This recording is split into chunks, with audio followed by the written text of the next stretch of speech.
নমস্কার, আপনার প্রার্থী অনুষ্ঠানে আপনাদেরকে স্বাগত। আপনাদের সঙ্গে আমি সৈকত।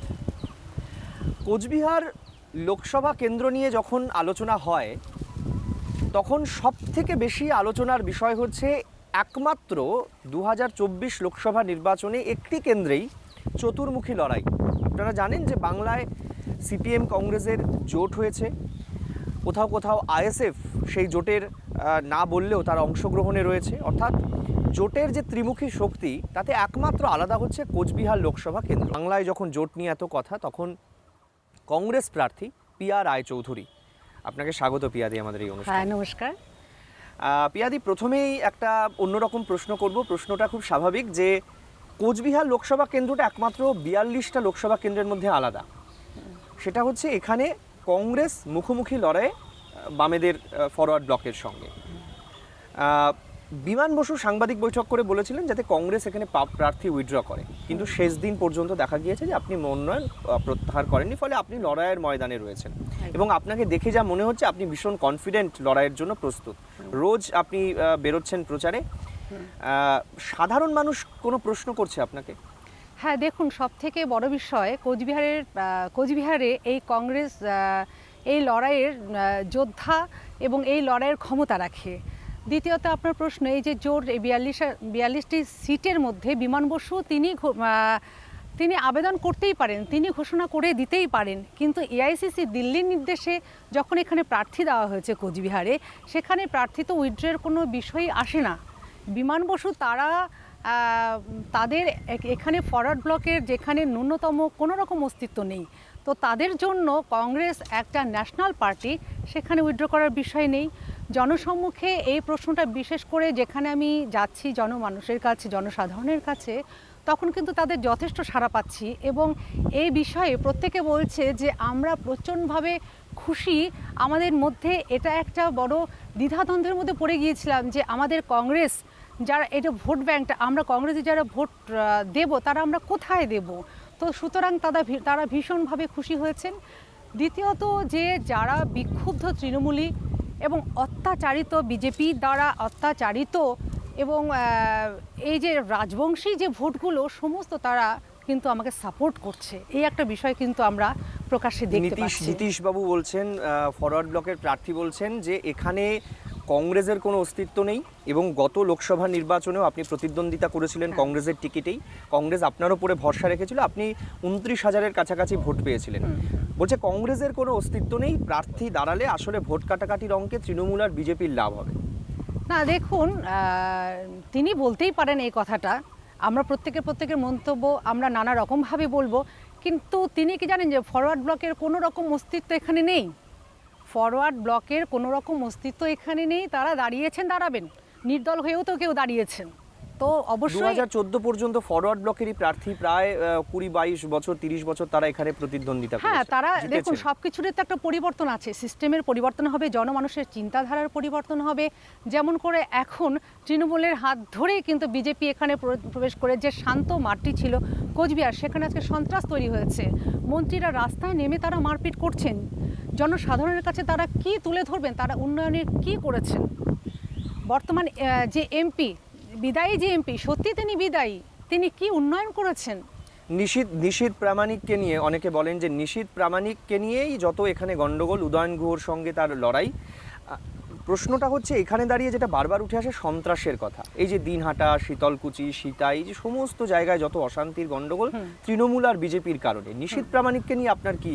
দেখুন, একটা কথা বলবো যে এত ভালো কোচবিহার মানুষ নয়, যেখানে কোচবিহারে কখনো খুন, মার্ডার, জখমের বিষয়গুলো ছিল না। এক শ্রেণীর সন্ত্রাসের মুখোমুখি হচ্ছেন, আরেক শ্রেণীকে ভিক্ষাবৃত্তির পথে তুলে দিয়েছেন, আরেক শ্রেণীকে তোলাবাজের।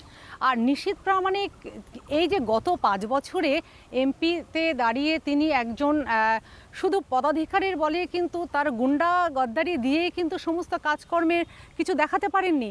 তিনি হিসাব দিন জনমানুষের কাছে হিসাব দিন যে তিনি কি কি কাজ করেছেন।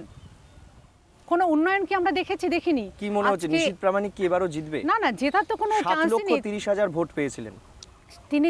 ভোট ব্যাংক টোটালি আলাদা, তিনি মোদিকে দেখিয়ে সামনে রেখে কিন্তু ভোট নিতে পারেন না। জনমানুষ দেখছেন কিন্তু কি কাজ তিনি করেছেন। কোনো প্রকার উন্নয়ন নেই এখানে, এয়ারপোর্ট নামমাত্র হয়েছে, সেটার কোনো মানে ভ্যালিড কিছু নেই, মানুষ তো এটাকে ইউজই করতে পারে। আমরা দেখছি যে নিশীথ প্রামাণিকের প্রচারে স্বয়ং প্রধানমন্ত্রী প্রচার করছেন। ফরওয়ার্ড ব্লকের প্রার্থী বলছেন আমার কাউকে প্রচার করার দরকার নেই, এটা আমাদেরই আসন, আমাদের পুরনো আসন, আমরা পুনরুদ্ধার করব। আপনার প্রচারে এআইসিসির প্রার্থী আপনি, হ্যাঁ, কে আসবেন? রাহুল গান্ধী, সোনিয়া গান্ধী প্রচারে খুব একটা বেরোন না, রাহুল গান্ধী বা অধীর চৌধুরীরা, প্রদেশ নেতৃত্বরা, বড় বড় নেতৃত্বরা কি আসবেন প্রচারে? বড় বড় নেতৃত্ব দেখুন কোচবিহারে এখনো পর্যন্ত আমরা আশা রাখছি যে আসবেন। তো আমি এই ক্ষেত্রে বলবো, আপনি বলছেন যে ফরওয়ার্ড ব্লকের নেতৃত্ব বলছে কাউকেই দরকার নেই, ভালো কথা। নিশীথ প্রামাণিক তো বারবারই প্রধানমন্ত্রীকে দেখিয়ে করছেন। আমার একটা কথা বলতে ইচ্ছা করে যে এই টু মাচ ফ্লপ এমপি আর আগামী দিনে আসছেন না ওনার, কারণ নিশীথ একটা প্রামাণিকের কথা বলছেন। বিষয়, আমি নিশীথ প্রামাণিকের বিষয়ে বলছি, একটা বিষয় আমাদের ক্লিয়ার, প্রত্যেকেই জানে। আমি একবার মানে জনমানুষের কাছে, সাধারণ মানুষের কাছে তুলে ধরতে চাই মিডিয়ার মাধ্যমে। দেখুন, একটা 8 পাস এবং যার মাধ্যমিক পাশ নিয়ে একটা সংসার রয়েছে, তারপরে একটা কোনো রকম একটা চাকরি বৃত্তি জোগাড় করে নিয়ে এত ব্যাংক ডাকাতির পিঠে বোঝা নিয়ে সে কিন্তু সামনে এগোতে পারে না। ভারতবাসী সচেতন নাগরিক, তারা শান্তিপ্রিয় নাগরিক, ধর্মনিরপেক্ষ জাতীয় মেরুকরণ নিয়ে যে সৃষ্টি হয়েছে, সাধারণ মানুষের পা কেটে দিচ্ছে এভাবে, তো এই জায়গায় থেকে কখনোই তার সে জয়ী হতে পারে। আপনি বলছেন আমি লড়াই করব, আমি নিশ্চিত, কিন্তু সোনিয়া গান্ধী, রাহুল গান্ধীরা সাংবাদিক বৈঠক করে বলছেন বিজেপি কংগ্রেসের অ্যাকাউন্ট আটকে রেখেছে, টাকা দিচ্ছে না। একদম। এআইসিসির পক্ষ থেকে আর্থিক সাহায্য পাচ্ছেন। এত বড় নির্বাচন, আপনার বিরুদ্ধে নিশীথ প্রামাণিক, জগদীশ বসুনিয়া তারা রয়েছেন, ফরওয়ার্ড ব্লকের প্রার্থী রয়েছেন।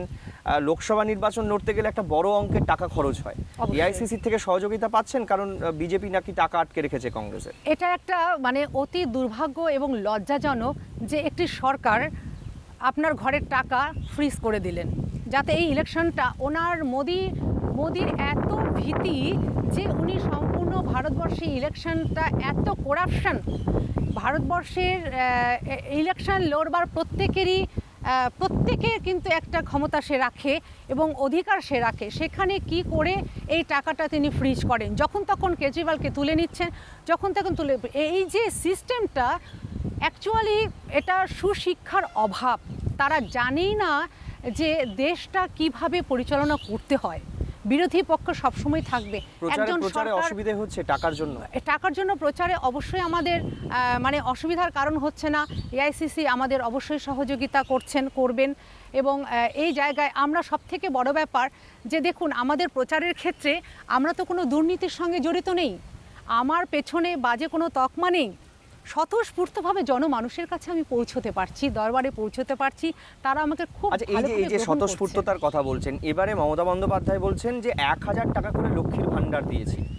1000 টাকায় লক্ষ্মীর ভাণ্ডারের কথা বলছেন, আপনি নিজে একজন মহিলা, যখন মহিলাদের কাছে ভোট চাইতে চাইছেন তারা কি বলছেন যে দিদির 1000 টাকা লক্ষ্মীর ভাণ্ডার ভালো, নাকি কংগ্রেস বলছে বিজেপির বিরুদ্ধে আমরা একটা অন্য শক্তি নিয়ে, অন্য বিষয় নিয়ে ঝাঁপিয়ে পড়তে চাই, নতুন সরকার করতে চাই? কোনটা বেশি মানুষ বলছে? মানে আপনাদের একটা কথা বলি, খুব খিদে পেলেও ভিক্ষাবৃত্তি সহজে কেউ করে না, তাই তো মোদি এবং দিদি যা করছেন, দিদি ভিক্ষা দিতে চাইছেন, এটা কি কেউ গ্রহণ করতে চায়? ভোটের আগে আবার বলছে আমি তোমায় আরেকটু ভিক্ষা দিচ্ছি। এই যে বাচ্চাকে ভোলানোর মতো লালিপাপ দেওয়া, এটা তো রাজনীতির একটা সাময়িক একটা তারা লালিপাপ দেখিয়ে একটা ভোট কেনার চেষ্টা করছেন। সেটা সাধারণ মহিলারা বলছেন আমরা কাজ করতে চাই। মহিলারা এখন কিন্তু অনেক উন্নত, শিক্ষিত, তো তাদের কে এক ভোট ব্যাংক বাড়ানোর জন্য লক্ষ্মীর ভাণ্ডার দিয়ে এটা কখনোই জনমানুষ, মহিলারা বিশেষ করে, আমি তো মহিলা প্রার্থী, একমাত্র মহিলা প্রার্থী কংগ্রেসের হয়ে এই কোচবিহারে, তো কেউ কিন্তু এটা ভালোভাবে নিচ্ছেন না। কর্মসংস্থান প্রত্যেকে চায়, উপার্জনের একটা পথ দরকার। এই 1000 টাকায় কি তাদের সংসার চলতে পারে? আমি রাজবংশী ভোটের কথায় আসি একটু। রাজবংশী ভোট কোচবিহারের প্রায় 62-65% ভোট কোচবিহারে রাজবংশী। রাজবংশী ভোট যেদিকে যায় কোচবিহারের সাংসদ তিনিই হন। এখন প্রশ্ন হচ্ছে, রাজবংশী ভোট কংগ্রেসকে একত্রিত করতে পারবে? রাজবংশীদের জন্য কংগ্রেস কি বার্তা নিয়ে আসছে? কিছু থাকবে ইস্তাহারে? অবশ্যই, কারণ রাজবংশী এই কোচবিহার রাজার শহর, গায়ত্রী দেবীর শহর। এই কোচবিহারে রাজবংশীর এক সবথেকে বড় ভূমিকা রাখে। রাজবংশীদের সঙ্গে কংগ্রেসের আগাগোড়ায় খুব সুসম্পর্ক। এই সুসম্পর্কের জায়গা থেকে তারা কিন্তু আমাদের সাপোর্ট করছেন। রাজবংশী ভোটটা পুরোটাই আমরা পাচ্ছি। বেশ, একদম শেষ প্রশ্ন করতে চাইবো যে কোচবিহার লোকসভা কেন্দ্রে সারা বছর হিংসার জন্য আমরা শিরোনামে দেখি, মানে একাধিক এলাকা, সিতাই থেকে শুরু করে এদিকে দিনহাটা সর্বত্র। অন্যদিকে আপনার বিরুদ্ধে যিনি প্রার্থী মিস্টার বসুনিয়া, তিনিও বিধায়ক, নিশীথ প্রামাণিক তিনি বিদায়ী সাংসদ, প্রধানমন্ত্রী প্রচারে আসছেন। কি মনে হচ্ছে এবারে লোকসভা নির্বাচন 19শে এপ্রিল ভোট, প্রচার তো আপনি ইতিমধ্যে শুরু করে দিয়েছেন, ভোটের দিন কি অতিরিক্ত দৌড়তে হবে? কি মনে হচ্ছে, হিংসা কি হতে পারে, কোনো আগাম আঁচ করতে পাচ্ছেন? দেখুন, বিগত ইলেকশনগুলোর পরিপ্রেক্ষিতে আমি বলছি যে বুথ কেন্দ্রে পৌঁছতে পারছে না একজন মায়ের সামনে একটা সন্তানকে গুলিবিদ্ধ করে যখন তাকে আহত করে, তাকে মৃত্যুর মুখে ঢলে যেতে হয়। এর আগেও দেখেছি বিধানসভা ইলেকশনে, আপনারা দেখেছেন, প্রত্যেকটা মানুষ এগুলো দেখছেন, এগুলো আকাঙ্ক্ষিত নয়। 19এও তো আপনার অভিজ্ঞতা রয়েছে। 19-এর অভিজ্ঞতা রয়েছে। বিধানসভা এবং পঞ্চায়েত ইলেকশনের যে অভিজ্ঞতাগুলো থেকে আমি বলছি, এটা একেবারেই আকাঙ্ক্ষিত নয়।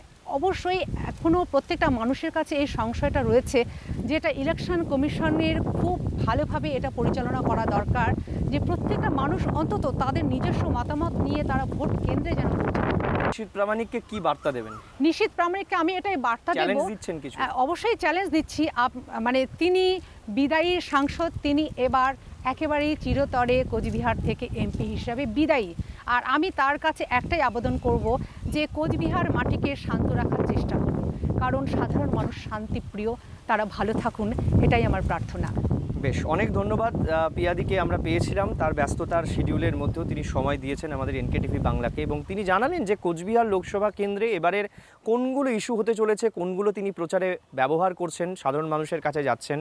নিশীথ প্রামাণিক উদয়ন গুহকে নিয়েই তার বাকি অভিব্যক্তি। তবে একটা কথা তিনি বারবার বলছেন যে এই লোকসভা কেন্দ্রে কংগ্রেসকে মানুষ বিকল্প হিসেবে বেছে নিক, কারণ কংগ্রেস হচ্ছে রাজবংশীদের জন্য ভাবছে, উন্নয়নের কথা বলছে। কিন্তু প্রশ্ন হচ্ছে এই লোকসভা কেন্দ্রে ভোটের যে মার্জিন 2019 সালে আমরা দেখেছি, সেই মার্জিনের বিরাট ওদল বদল হতে হবে। সেইটা কি কোচবিহারের মানুষ কোন দিকে ভাবছেন? তারা এই বার্তাগুলো যে রাজনৈতিক নেতারা যা বলছেন, তাতে কি তারা সহমত পোষণ করছেন? আমরা নজর রাখবো ভোট বাক্সে ঠিক কোন দিকে প্রতিফলিত হয় তার রায়। তবে আপাতত অনেক ধন্যবাদ প্রিয়াদি আমাদের সময় দেওয়ার জন্য। নমস্কার। নমস্কার।